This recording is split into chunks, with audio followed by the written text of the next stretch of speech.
kita langsung masuk ke beranda keanggotaan. Nah, kita bisa di sini melihat keanggotaan dan kita bisa tambahkan anggota. Nah, di sini kita bisa melihat menambahkan ide anggota, nama anggota, tanggal lahir anggota, subjek. Kita juga bisa melihat tanggal registrasi, mengisi tanggal registrasi.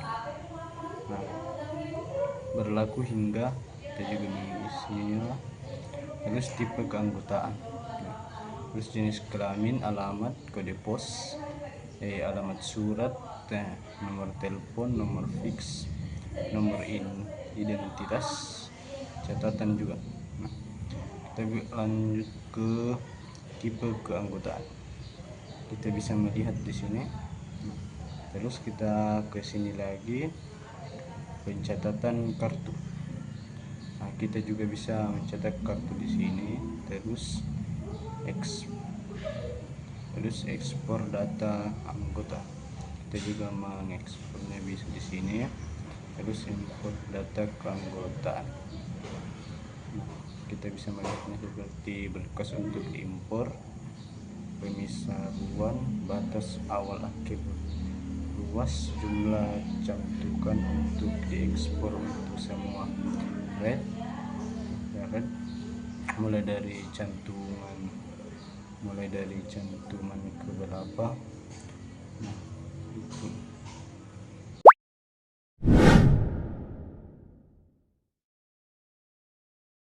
Teman, di sini saya akan menjelaskan fitur-fitur dari bibliografi. Nah, yang pertama itu ada daftar bibliografi. Nah, di sini terdapat daftar semua bibliografi yang ada di dalam perpustakaan ini. Kemudian di sini ada fitur pencarian jika kita ingin mencari buku yang ingin kita cari. Kemudian di sini ada tambah bibliografi baru.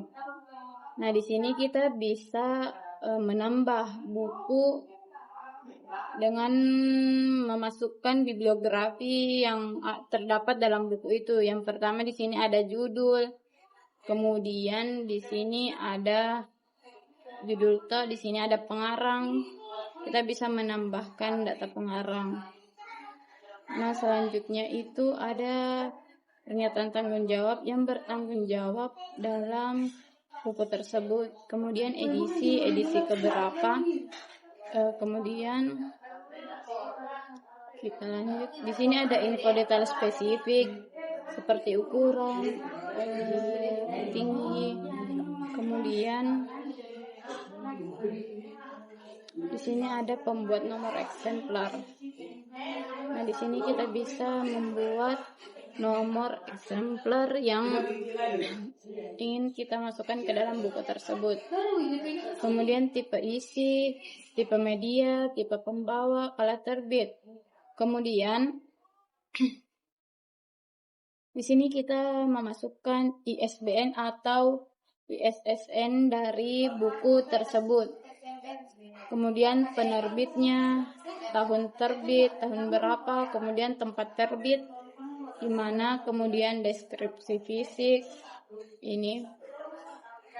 Kemudian judul seri. Selanjutnya klasifikasi. Kemudian nomor panggil,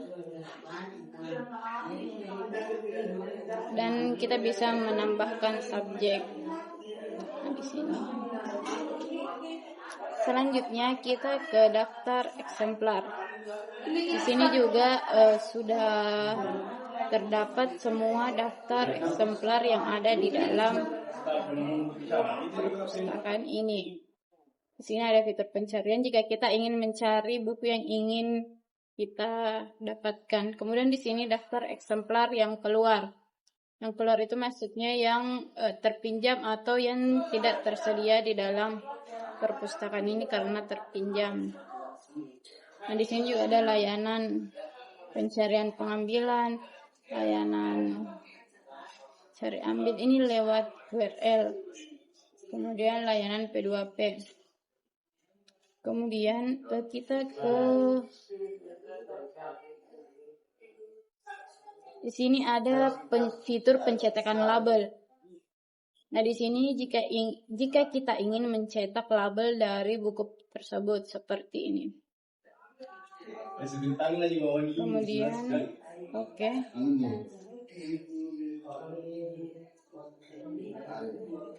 Nah, seperti ini bentuknya jika kita ingin mencetak label yang sudah kita pilih tadi. Nah, kemudian di sini juga ada cetak barcode dari eksemplar seperti misal. Nah, kita temukan dalam antrian. Nah, di sini kita bisa ketik cetak barcode untuk data terpilih. Nah, di sini inilah bentuk jika kita ingin mencetak barcode dari eksemplar tersebut.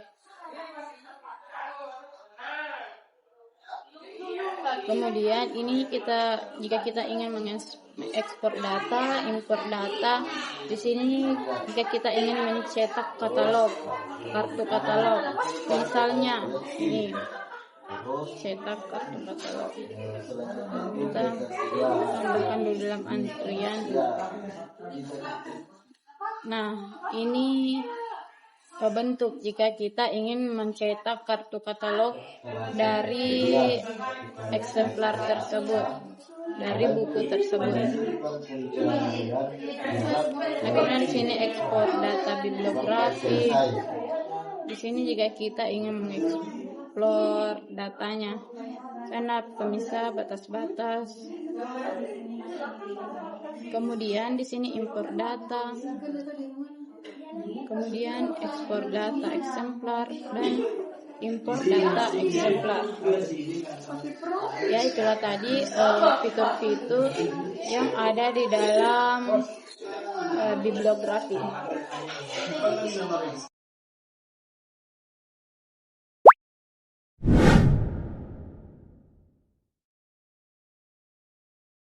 Sini saya akan memperkenalkan terkait fitur-fitur yang ada pada OPAK atau output dari SLIMS itu sendiri. Yang pertama, beranda, di mana beranda tempat pencarian koleksi. Kemudian ada bagian informasi terkait dengan informasi kontak informasi, jam layanan, koleksi yang tersedia. Kemudian library member.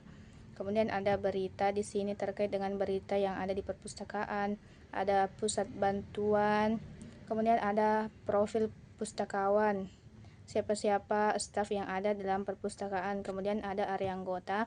Bagi anggota yang sudah mendaftar bisa memasukkan ID anggotanya di dalam sini. Kemudian berandanya di sini teman-teman bisa memasukkan pencarian yang dibutuhkan. Untuk lebih menspesifikkan pencarian, teman-teman bisa mencari atau pencarian lanjutan di mana ada berkaitan dengan judul, subjek, tahun terbit, pengarang, ISBN maupun lokasi. Mungkin cukup dari penjelasan interface dari SLIMS itu sendiri.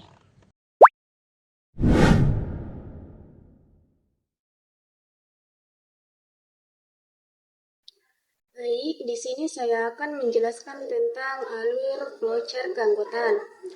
Jadi yang pertama yang harus dilakukan, pustakawan harus mengakses fitur keanggotaan. Selanjutnya, pustakawan memilih anggota baru. Selanjutnya, pustakawan menginput data anggota baru. Selanjutnya itu, pilih jenis keanggotaannya. Bila apakah datanya sudah lengkap dan benar. Jika tidak, maka harus menginput data anggota baru. Dan jika datanya sudah lengkap, maka harus simpan data anggota baru. Selanjutnya, di bagian sistem itu apakah perlu mencetak kartu anggota? Jika iya, maka cetak kartu anggota. Selanjutnya itu berikan kartu anggotanya kepada pemustaka.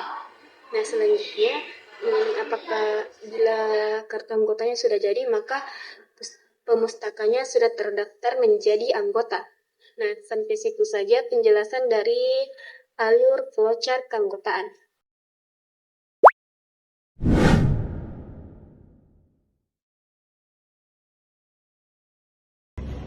Baik, di sini saya akan menjelaskan mengenai flowchart bibliografi. Yang pertama, kita membuat tabel, lalu dibagi dua antara pustakawan dan sistem. Selanjutnya, kita mulai dengan pola lingkaran, yaitu dengan ditulis teks mulai. Setelah itu kita tarik panah. Tarik panah bentuk persegi panjang, yaitu akses modul bibliografi. Tarik panah lagi, lalu dalam bentuk persegi panjang, yaitu dalam teksnya klik tambah bibliografi baru. Selanjutnya tarik panah jajar genjang, yaitu input data bibliografi. Tarik panah lagi jajar genjang, yaitu tambahkan nama pengarang. Selanjutnya kita tarik panah lagi ke bawah dengan bentuk jajar genjang, yaitu input data eksemplar. Setelah itu kita melakukan tarikan panah dari bentuk data eksemplar ke sistem yaitu persegi panjang, yaitu simpan data bibliografi. Selanjutnya tarik panah lagi ke persegi panjang, yaitu sistem data eksemplar. Selanjutnya tarik panah, lalu kita membentuk belah ketupat, yaitu apakah eksemplar tambahan perlu ditambahkan barcode. Lanjut tarik panah lagi persegi panjang, apakah cetak barcode. Selanjutnya tanda panah jajar bentuk belah ketupat, apakah perlu menambahkan eksemplar lagi. Selanjutnya tarik panah kita membentuk pola jajar genjang, yaitu ulangi proses input data eksemplar. Selanjutnya tarik panah ke bentuk lingkaran, yaitu selesai input data dan eksemplar.